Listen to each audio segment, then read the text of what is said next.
관련된 SF 영화가 굉장히 많이 나와 있어요. 이걸 다룬 영화들이. 그래서 이미 대중들이 여기에 대한 감각을 가지고 있어요. 4차원과 5차원에 대한 감각을 가지고 있어요. 자, 다시 들어갑니다. 데자뷰 현상은 미래에 있는 자기 자신과 현재에 있는 자기 자신이 소통하는 현상일 수도 있다. 또 하나는 이게 이제 더 무서운 겁니다. 우주가 무한한데 우주와 신은 삶을 느끼길 원한다 그랬어요. 아까 그 전지전능 현재를 포기하고, 자, 삶을 느끼기를 원했는데 그렇기 때문에 현실에 살면서 자기 자신이 뭔가를 염원해요. 뭐 행복한 자기 자신의 미래를 생각을 해. 그러면 그 미래가 생각한 순간 형성이 됩니다. 순간 그 우주가 어딘가에 형성이 돼요. 근데 이게 왜 무서운 일이냐? 우주는 삶을 원한다 그랬죠. 그래서 현실적인 물질적인 삶에서 자기가 한때 영원하고 계획함으로써 형성됐던 우주로 가고자 하는 강력한 욕망이 생기게 됩니다. 그래서 어떻게 되냐? 이쪽으로 가게 될 때까지 이게 무한반복을 하게 됩니다. 무슨 얘기냐면 자기가 너무 황당한 꿈을 꾼 거야. 이렇게 너무 황당한 꿈을 꿨고 또 굉장한 큰 비전을 세웠어. 이거는 긍정의 메시지이기도 하고 부정의 메시지이기도 합니다. 그러니까 뭔가 꿈을 다 생각을 했어요. 그럼 그 꿈이 이미 이루어진 우주가 그 순간에 딱 탄생을 합니다. 그리고 우주는 이게 서로 이끌림의 법칙이라고 해요. 이게 현실이 그쪽으로 가고자 하는 하나의 그 파워가 생겨요. 파워가 생기는데 살다 보니까 자기가 너무 과도한 꿈을 꾼 거죠. 그래서 자기 인생에서 100년 동안 이루어질 수 있는 일이 아닌 거예요. 그럼 어떻게 되냐? 그 100년의 삶이 끝나잖아요. 다시 돌아옵니다. 또 살아요. 다시 돌아오고 또 살고 무한반복을 합니다. 무한반복에서 어디까지 갈까요? 자기가 한때 생각했던 그 일이 이루어질 때까지 그 현실이 계속 반복됩니다. 우주는 무한하기 때문에.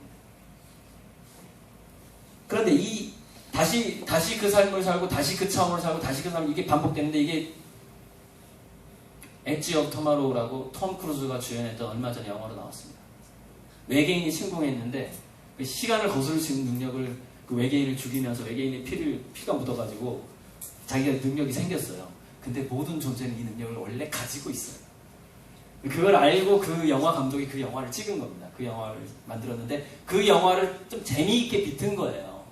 근데 모든 존재는 그 능력을 가지고 있습니다. 그래서 자기가 염원했던 미래가 이루어지지 않잖아요. 계속 다시 태어나요. 계속 그 현실로 돌아갑니다. 무한하게. 그래서 여기서 이게 왜 무섭냐면은 이게 몇 천만 년이 계속될지 모르는 겁니다. 근데 좋은 메시지는 뭐냐? 꿈을 꾸면 그게 이루어지는 우주는 반드시 존재한다. 거기로 가는 길은 있다. 근데 현실적으로 자기가 100년 내에 자기가 살아서 가능할 것 같은 꿈을 꾸는 게 좋겠죠. 그러면 다양한 여러 번의 인생을 반복하지 않고 거기에 갈 수 있는 확률이 굉장히 올라가게 됩니다. 그런데 그 감각이라는 것, 자기의 그 현실을 이루어내는 감각이라는 것은 어려서부터 어떻게 형성이 되느냐? 아까 얘기했던 걸로 다시 돌아갑니다. 작은 성취감을 여러 번 맛본 아이들은 그 감각이 생겨요. 내가 이걸 할 수 있겠구나. 그 감각은 뭐하고 일치하게 되느냐? 실천력하고 일치하게 됩니다. 그래서 뇌과학자 안토니오 다마지오가 한 말이 있어요. 이 무한반복하는 건 굉장히 무서운 일입니다. 근데 본인은 몰라요. 그러니까 무슨 얘기냐? 여러분 이 중에서요. 여러분이 이 얼굴과 이 캐릭터로 뭔가 이루고자 하는 일이 있어요. 누구나 다. 단지 그걸 까먹었을 뿐입니다. 근데 그게 이루어질 때까지 이 모습으로 수천만 번, 수백만 번, 수억 번 태어날 가능성이 많습니다. 그리고 그 차원이 계속 열리게 될 가능성이 많습니다. 그래서 한 번 자기가 염원했던 것은 반드시 살면서 이루어야 되고요. 그 염원 자체가 그래서 장기, 중기, 단기적으로 자기가 이룰 수 있는 것을 정한 다음에 반드시 실천을 해야 됩니다. 그것을 보고서 불교에서 뭐라고 그랬어요?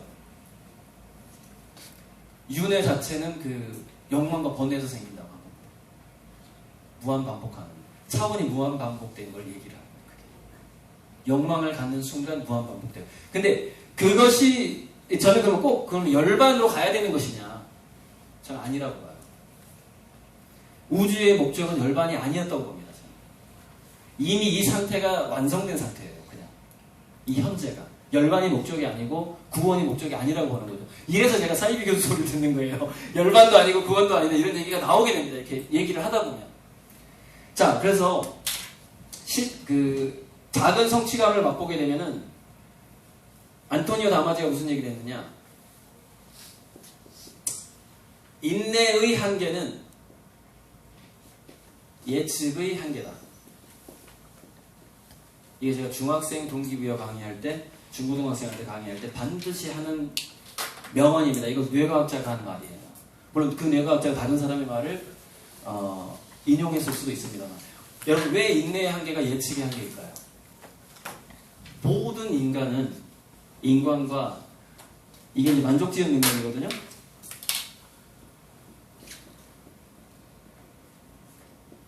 만족지은 능력이 뭐죠? 그 마시멜로 실험하고 회복탄력성이라는 책에서 얘기하는 거 있잖아요. 아이들이 만족지은 능력이 좋아야 성취를 하더라. 그죠? 많이 들어보셨죠? 만족지은 능력은 무슨 능력이냐면 결국 예측 능력입니다. 어떤 예측이냐면 나의 노력은 배신당하지 않을 것이라는 예측입니다. 그래서 아이들이 자기의 노력이 배신당할 것이라는 예측을 하게 되면 절대 인내력이 나오질 않아요. 그래서 인내의 한계가 예측의 한계인 거예요.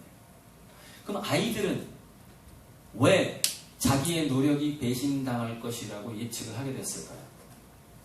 다시 감정 코칭으로 돌아갑니다. 감정 코칭을 안 하는 그 부모들이 하는 방법이 뭐 회유 뭐 여러 가지 있어요. 뭐 다른 대안을 그 감정을 무시하고 다른 대안을 갑자기 제시한다거나 이런 것들이 있어요. 회유형, 억압형, 뭐 무슨 형 이렇게 있어요. 그 4가지 형이 있고 또 10가지가 또 있어요. 지금 나중에 한번 제가 PPT로 정리해서 유튜브에 올릴 건데요. 그렇게 하게 되면은 아이들이 뭘 느끼냐면은 자기가 생각하는 것대로 세상이 안 돌아가네 이걸 느끼는 겁니다. 자기 감정이 무시를 당했을 때. 그러면 그 자기 감정이 무시를 당하게 되면은 내가 생각한 대로 우주가 안 돌아가는구나. 세상이 안 돌아가는구나. 그럼 나의 노력은 언제든지 배신당할 수가 있겠네. 그러면서 만족지향 능력을 개발하지 않아요. 아이들과의 사소한 약속이 굉장히 무거운 무게를 가지고 있다는 것을 명심하셔야 됩니다.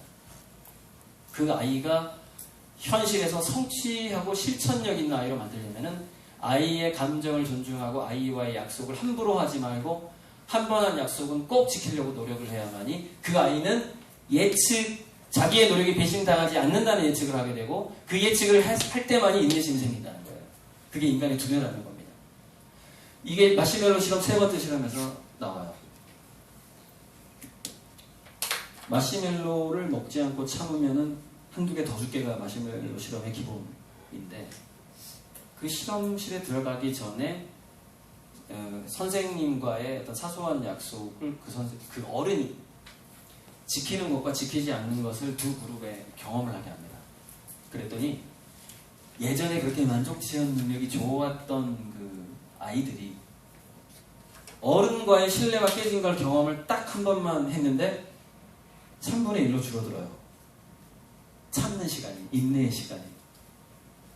그리고 그 어른이 그 사소한 약속을 지켰어요.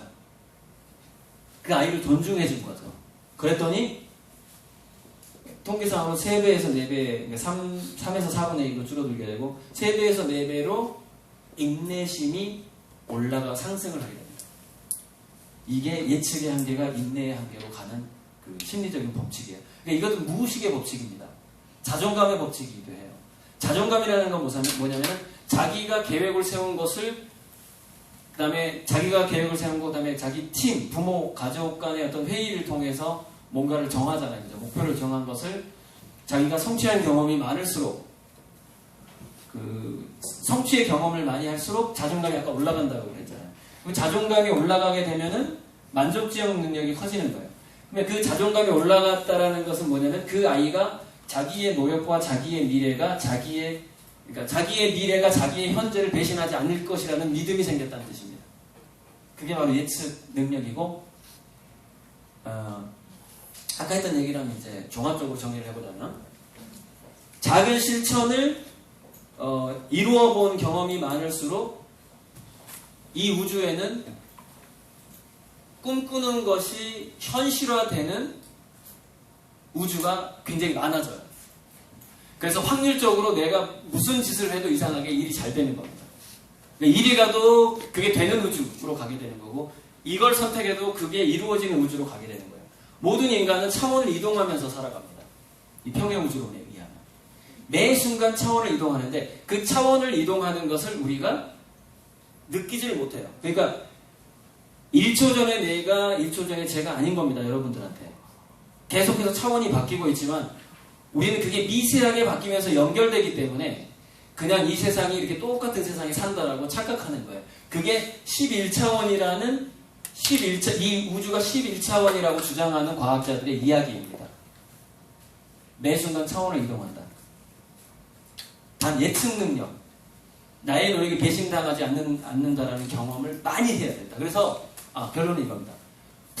엄마가 자기개발이라는 경험을 매일매일 하지 않는다면 무의식에서 예측 능력이 생기지 않습니다. 엄마가 일상만 반복을 한다면 자기 무의식에서 엄마도 만족지은 능력이 생기지 않아요.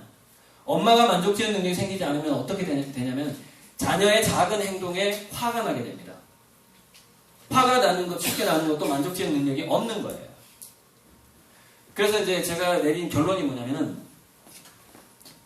모든 부모는 자기 개발을 하게 되면, 그게 뭐가 됐든 상관없어요. 하겠다라는 게 아닙니다. 자기가 목표한 사업일 수도 있고, 자기 개발을 한 만큼 반작용이 일어나는 게 뭐냐? 자식 걱정입니다. 자기 개발을 안 하는 만큼 모든 부모는 자식 걱정을 하게 돼 있어요. 자기 개발을 하는 사람은 자식 걱정의 양이 줄어들게 됩니다. 왜 그러냐면 자기 개발에서 성취감을 맛보게 되게 되면은 엄마의 내면 속에서 미래가 나의 현재를 배신하지 않을 거라는 믿음이 생겨요. 그 믿음이 생기는 만큼 그대로 자기 자식을 바라보는 시선으로 연결이 됩니다. 그게.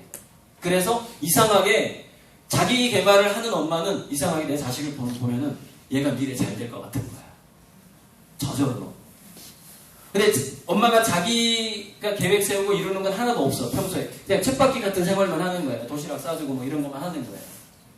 그러면은 매일매일 봐도 자기 자식이 미래에 잘 될 거라는 믿음이 생기질 않아요. 아예. 그럼 그 믿음이 생기질 않고 자존감이 생기지 않는 상황에서 어떻게 된다고요? 내가 무슨 짓을 해도 자기 자식이 실패하는 우주로 자기가 가게 됩니다. 자기 자식이 실패하는 게 아니라 자기 자식이 실패한 결과를 가진 우주로 자기 자신이 이동을 하는 겁니다. 모든 우주의 중심은 자기 자신이에요. 그래서 그게 신화와 경전과 이 차원을 연구하는 과학자들이 내린 결론입니다. 모든 우주의 중심은 자기인데 자기가 경험할 뿐이다 이거예요. 그 암울한 그 현상을 자기가 경험할 뿐이다. 어쨌건 일단 정리하고요.